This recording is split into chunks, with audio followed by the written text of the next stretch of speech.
Hello friends, welcome back to our channel അബുലു villages. ഇന്ന് നമ്മൾ ഉണ്ടാക്കാൻ വേണ്ടി പോകുന്നത് കൊഴുവത്തോരനാണ്. അതിനായിട്ട് നമുക്ക് ചട്ടി അടുപ്പത്ത് വെച്ചിട്ടുണ്ട്. അതിലോട്ട് നമുക്ക് വെളിച്ചെണ്ണ ഒഴിച്ചു കൊടുക്കാം.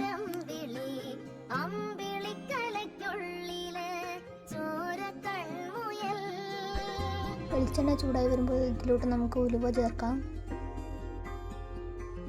ഉലുവ ചേർത്തതിന് ശേഷം നമുക്ക് ഇതിലോട്ട് കടുക് ചേർക്കാം. കടുക് പൊട്ടി വരുന്നതിൻ്റെ നമുക്ക് ഇതിലോട്ട് സവാള ചേർക്കാം. സവാള ചേർത്ത് നന്നായി നമ്മളൊന്ന് ഇളക്കി കൊടുക്കാം.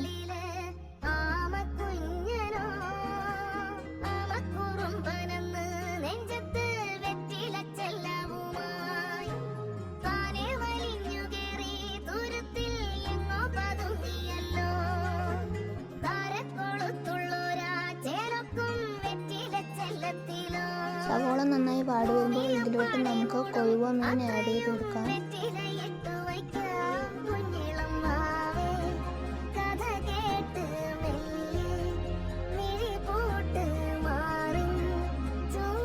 കൊഴുവ മീൻ ആഡ് ചെയ്തതിന് ശേഷം ഇതിലോട്ട് നമുക്ക് കറിവേപ്പില ഇടാം. കറിവേപ്പില ഇട്ടതിന് ശേഷം കൊഴുവ മീനുകൾ മസാല ചേർക്കാനായിട്ട് നമുക്കിവിടെ മിക്സിയിൽ 4 വെളുത്തുള്ളിയും 4 പച്ചമുളകും ചേർത്ത് അതിനൊപ്പം തേങ്ങയും ചേർക്കാം. തേങ്ങയ്ക്കൊപ്പം നമുക്ക് ഇവിടെ ജീരകം ചേർക്കാം. 1/4 ടീസ്പൂൺ മഞ്ഞൾപ്പൊടിയും ചേർക്കാം. അത് നന്നായി അരച്ചെടുക്കുക. അതിനുശേഷം നമ്മുടെ ചട്ടിയിൽ ഇതിലോട്ട് കുറച്ച് ഉപ്പ് ഇട്ട് കൊടുക്കാം. ഉപ്പിട്ട് നന്നായി ഇളക്കിയതിന് ശേഷം നമുക്ക് ഇതിലോട്ട് മസാല ചേർത്ത് കൊടുക്കാം.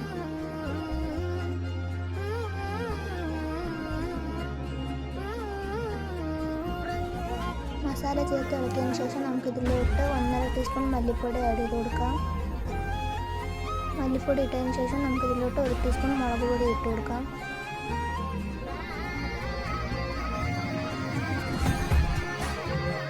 അത് ഇട്ട് കഴിഞ്ഞ് നന്നായി ഇളക്കിയതിന് ശേഷം നമുക്ക് ഇതിലോട്ട് മീൻ മസാല ആഡ് ചെയ്ത് കൊടുക്കാം.